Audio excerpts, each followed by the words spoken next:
হ্যাঁ, ভোট দিলে কি হবে দেখেন।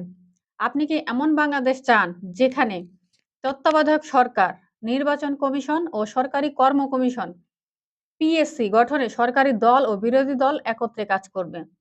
মানে হইল তত্ত্বাবধায়ক সরকার, নির্বাচন কমিশন বা সরকারি অন্য যে কর্ম কমিশনগুলা আছে, এইগুলা গঠন করার জন্য সরকারি বেসরকারি ২ দল মিলে পরামর্শ করে তারপরে গঠন করবে। মনে করেন রাষ্ট্র ক্ষমতায় যারা থাকবে তারা একচেটিয়া করলে কি হবে? ওদের মতো করে ওরা করবে। ওদের লোকজন দিয়ে করতে পারে। যেটা বিগত বছরগুলোতে হয়ে আসছে। নাম্বার ২ সরকারি দল ইচ্ছেমতো সংবিধান সংশোধন করতে পারবে না। আমরা জানি সংবিধান হলো রাষ্ট্র চালানোর কি বন্দোবস্ত। এই সংবিধান সরকার চাইলে ইচ্ছামতো পরিবর্তন করতে পারে না। এটার জন্য জনগণের মতামত লাগে। বিগত কোনো বছরে দেখছেন যে সরকার আমাদের মতামত নিয়ে তারপরে সংবিধান পরিবর্তন করছে। তাদের জন্য যেটা সুবিধা হয়েছে তারা সেটাই করছে। আচ্ছা ব্যাপারটা বুঝছেন আশা করি। নাম্বার 3 হচ্ছে